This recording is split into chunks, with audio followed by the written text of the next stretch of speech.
The Star Child. Two woodcutters were going home through the forest. It was winter and very cold. There was thick snow on the ground and on the trees.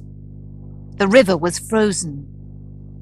The snow was very deep, and the woodcutters went slowly. They were careful because it is easy to lose your way in the snow. At last they saw the lights of their village far down below them.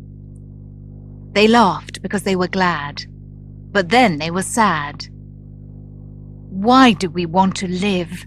Life is so hard for poor people like us. Then a strange thing happened. A very bright and beautiful star fell out of the sky. It seemed to fall behind some trees quite near them. They ran towards it. Perhaps there will be a pot of gold where it fell, they thought. The first woodcutter reached the place.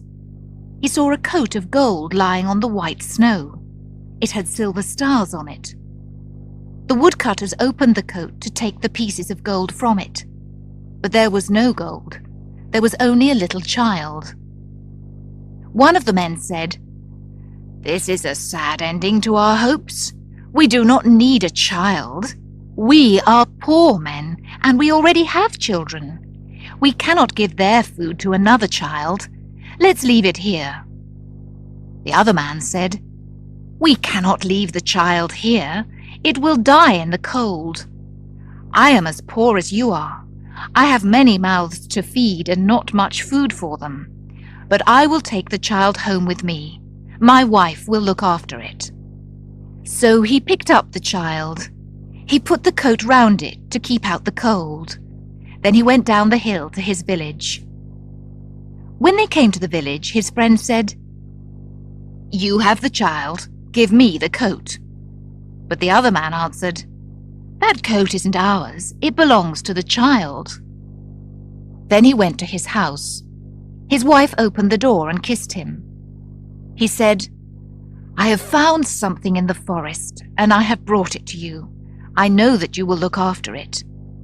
"What is it?" she asked. "We need many things." He opened the coat and showed her the sleeping child. "Oh," she said, "we have enough children. Why have you brought this strange child to live here?" "It is a star child," he said, and he told her about it.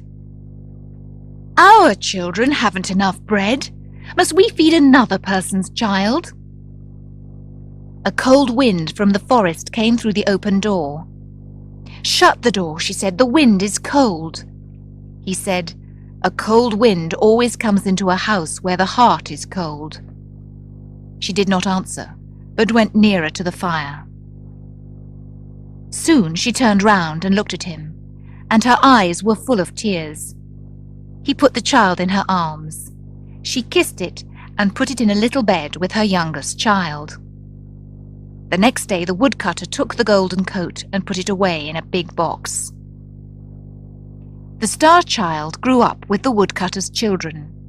He sat at the table for meals with them and played with them. Every year he became more and more beautiful.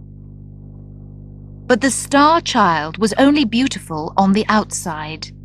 He was proud and unkind. He thought that he was better than the village children. "They are ordinary people," he thought, "but I am the child of a star. They are my servants." He threw stones at the poor and at people who asked for help. "Go to another place and ask for bread. We have none to give you." He laughed at people who were weak and ugly. He loved himself. In summer he sat by the water and smiled down at his beautiful face.